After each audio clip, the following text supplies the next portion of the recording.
Kopi dulu. Oke.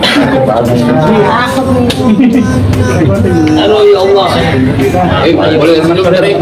Bentar ya. Bro, biasa dikit bro.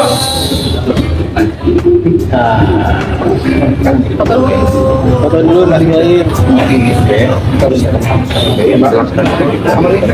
Sudah ya? Assalamualaikum warahmatullahi wabarakatuh dan selamat sore. Terima kasih rekan-rekan semua. Saya informasikan bahwa Muhammad Ibrahim alias Baik Wong pada hari Senin telah mendaftarkan gugatannya ke Pengadilan Agama Jakarta Selatan terkait dengan gugatan cerai talak terhadap istrinya yang bernama Paula. Apa yang menjadi persoalan ini saya ibaratkan pagar makan tanaman. Itu dia punya judul cerita. Jadi bagaimana, seperti apa kejadiannya, karena ini sesuatu yang cukup pribadi, biar yang bersangkutan yang menjelaskan. Mungkin begitu, baik saya sampaikan seperti apa sebetulnya. Aduh.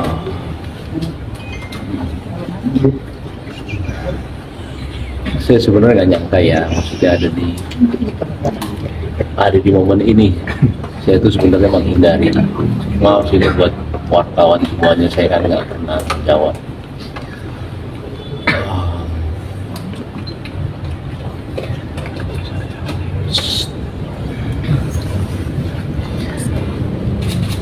Sebenarnya posisi saya itu sulit.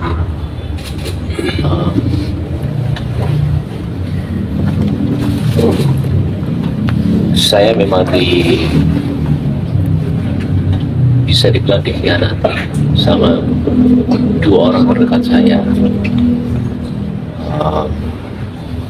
dari pihak perempuan sama yang laki-lakinya itu adalah teman baik saya sendiri.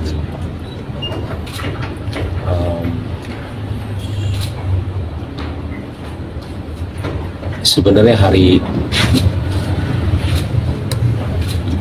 pas kejadian itu hari pertama saya itu sudah memaafkan, tapi pakai caranya saya lah ya. Dan saya nggak nyangkanya ketika saya mengetahui ada telepon laki-laki itu diganti sama pihak wanita dengan nama laki-laki. Ya kalian semua juga laki-laki ya. Ketika ada di posisi itu, berat sekali untuk memaafkan. Karena maaf, saya tidak tahu mereka itu ngapain. Saya juga tidak mau suzon, cuman dari rantai semua itu, karena ini sudah 1 tahun ketidakjujuran itu ada. Saya sendiri juga kadang-kadang suka nggak percaya, jangankan kalian, saya juga nggak percaya apa yang terjadi sama saya, karena saya selama ini cuman menahan semuanya selama 1 tahun. Saya karena anak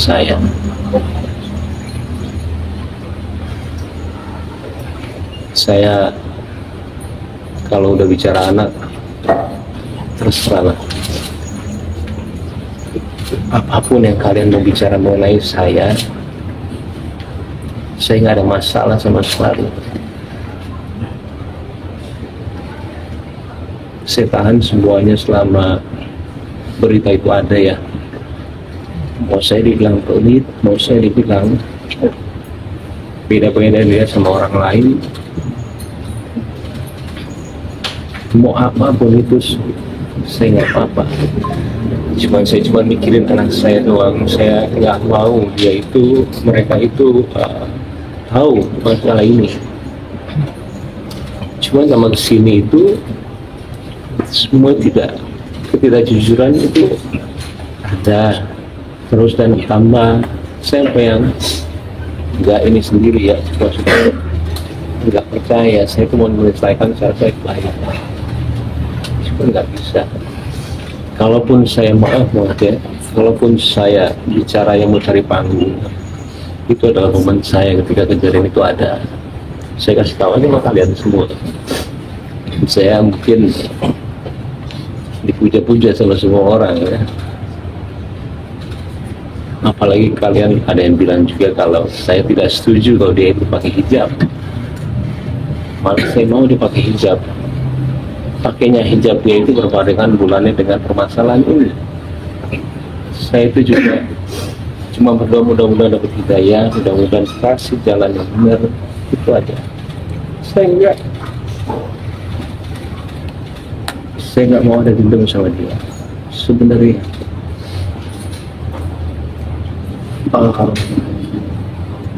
Apalagi dibilang, saya jujur selama hidup saya itu baru dibilang pelit sampai satu orang, itu istri saya sendiri. Saya juga sampai bingung, saya nggak pernah dibilang pelit sama orang seumur hidup saya. Kalau saya pelit, bagaimana mungkin saya menafkahi keluarga dia? Tanggungannya itu ada di saya. Adiknya kita kerjakan di sini. Adik yang satu lagi juga saya menyiasati untuk buat YouTube tanpa saya mengambil uangnya sama sekali. Saya lebih kayak menjadikan, ayo berarti orang tuanya pun tiap bulan saya kasih melebihi dengan orang tua saya. Kalau kalian mau tahu semua di sini, uang saya itu masuk perusahaan, tapi uangnya Paula itu dia. Saya nggak ambil satu rupiah pun uang dia. Saya digaji dari perusahaan, Paula juga, tanpa saya kasih tahu kalian jumlahnya berapa. Kalian tidak sedikit. Jadi hasil kerja saya itu masuk perusahaan Paula.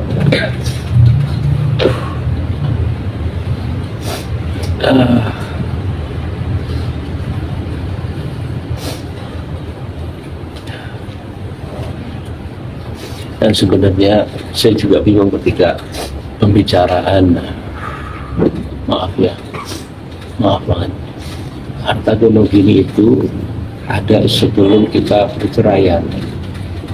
Itu karena saya juga menanyakan, buat apa membicarakan harta gono gini? Kita belum cerai. Saya itu nggak pernah ngecek handphone istri saya karena saya sangat percaya sama dia. Sekalipun saya nggak pernah. Ketika ada berita itu ada yang datangnya dari asisten pribadinya, saya nggak ngecek ya, maaf. Ini kasih lihat saya. Terus saya mau ngomong apa? Saya nggak akan jabarin di sini semuanya. Saya ke keluarga saya tanya harus gimana, ini begini. Mereka bilang selesaikan. Dan juga saya nanya sama ayah saya, satu kunci kehidupan saya dalam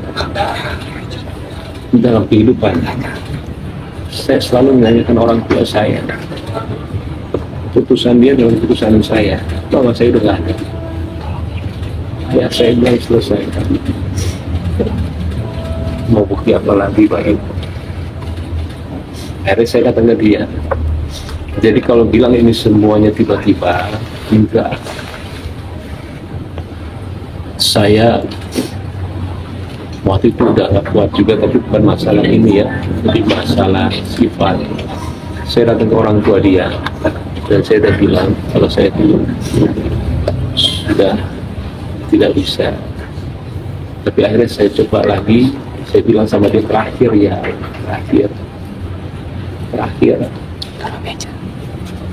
ya setelah terakhir itu tiba-tiba ya kayak begini. Sekali lagi, mungkin saya tidak akan sering untuk ngobrol gini sama kalian ke depan.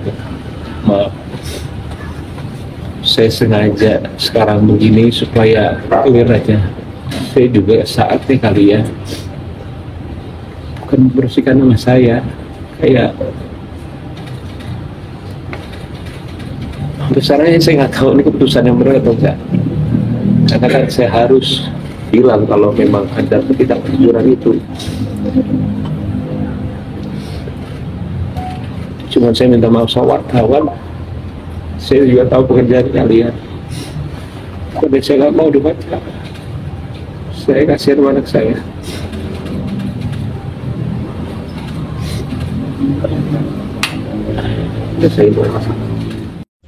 Terima kasih buat teman-teman yang sudah nonton video ini dari awal sampai akhir, yang mana Baim Paula klarifikasi tentang dirinya yang mengajukan gugatan cerai terhadap istrinya dikarenakan diduga istrinya itu melakukan perselingkuhan dengan teman dekatnya ya. Jadi di sini Baim Paula menceritakan sambil meneteskan air mata karena sudah menahan selama 1 tahun, kata si Baim nih ya. Pertama yang sudah diketahui itu sudah saya maafkan, kata si Baim ya. Mungkin ini sudah kedua kalinya atau kesekian kalinya sudah ketahuan lagi si istrinya ini melakukan perselingkuhan dengan temannya, dan pernah ada kontak yang nama kontaknya itu dirubah katanya ya. Dirubah nama gitu ya. Jadi Baim ini sekarang mengajukan gugatan cerai terhadap istrinya, dan si Baim ini menahan karena masih melihat anaknya, kasihan dengan anaknya gitu ya teman-teman. Oke, terima kasih buat teman-teman semua, semoga informasi ini bisa bermanfaat buat kita semua, dan apabila ada kata-kata yang salah mohon dimaafkan, dan apabila teman-teman mempunyai kritik dan saran, teman-teman bisa tulis di kolom komentar. Terima kasih buat semuanya, sampai jumpa di video selanjutnya.